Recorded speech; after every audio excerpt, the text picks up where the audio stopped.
Assalamualaikum warahmatullahi wabarakatuh.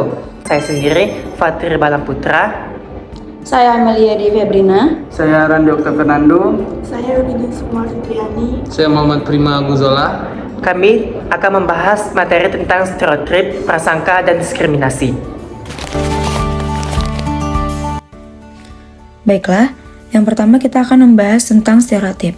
Stereotip menurut Samovar dan Potet Mulyana 2006, stereotip adalah persepsi atau kepercayaan yang dianut mengenai kelompok atau individu berdasarkan pendapat dan sikap yang lebih dulu terbentuk. Sedangkan menurut Matsutomo Liliweri 2005, stereotip adalah generalisasi kesan yang kita miliki mengenai seseorang, terutama karakter psikologi atau sifat kepribadian. Stereotip adalah kerangka kognitif yang berisi pengetahuan dan belief tentang kelompok sosial tertentu dan dilihat sebagai tipikal yang dimiliki oleh anggota kelompok tersebut. Dengan demikian, individu yang memiliki stereotip tentang kelompok sosial tertentu akan melihat bahwa semua anggota kelompok sosial tersebut memiliki traits tertentu. Walaupun dalam intensitas yang rendah, stereotip ini berpengaruh dalam proses masuknya informasi sosial. Stereotip bisa positif atau negatif dan bila digeneralisasikan secara berlebihan dan diterapkan pada semua anggota kelompok. 4 konsekuensi ketika menstereotipkan orang. Yang pertama, membesarkan jarak perbedaan antar kelompok. Yang kedua, merendahkan perbedaan di antara individu yang berada di dalam kelompok. Yang ketiga, terlalu mensimplikasikan realitas. Yang keempat, cenderung bersifat negatif. Contoh stereotip. Stereotip positif. Orang Jawa dikenal sebagai sosok yang ramah, sopan, dan suka menyapa. Stereotip negatif, perempuan sering dipandang sebagai sosok yang pasif dibandingkan laki-laki. Selanjutnya kita masuk di pembahasan prasangka. Prasangka berasal dari kata Latin prasangka, yang berarti keputusan yang konsisten dengan keputusan dan pengalaman sebelumnya. Pada dasarnya, prasangka adalah cara seseorang memandang orang lain, namun dalam arti negatif. Oleh karena itu, prasangka dapat menimbulkan kesalahpahaman dalam komunikasi daripada pemahaman. Syahabuddin dan Amiruddin 2008. Menurut Chaplin 2014, prasangka adalah suatu sikap baik positif maupun negatif yang dibentuk terlebih dahulu sehingga dapat memberikan bukti yang cukup dan dipegang dengan kegigihan emosional. Prasangka juga dapat diartikan sebagai keyakinan atau opini negatif yang menyebabkan seseorang berperilaku atau berpikir dengan cara tertentu terhadap orang lain.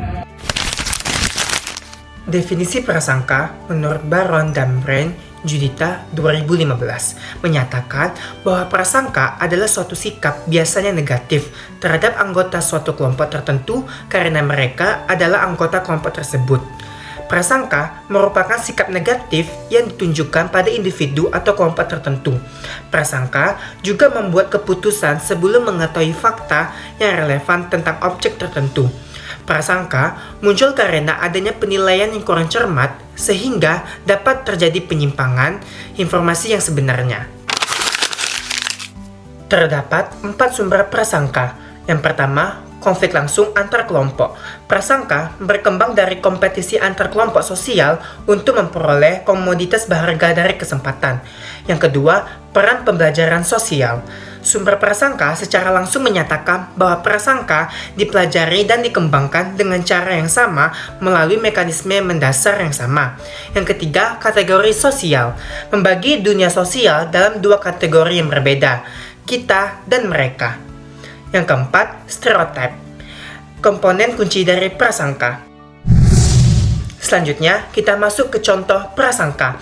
Terdapat banyak sekali contoh-contoh prasangka, salah satunya orang yang bertato dianggap sebagai orang yang berbahaya dan menakutkan.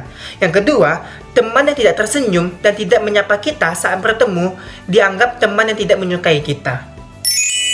Selanjutnya ada diskriminasi. Diskriminasi adalah tindakan negatif terhadap individu sebagai akibat dari keanggotaan seseorang dalam kelompok tertentu.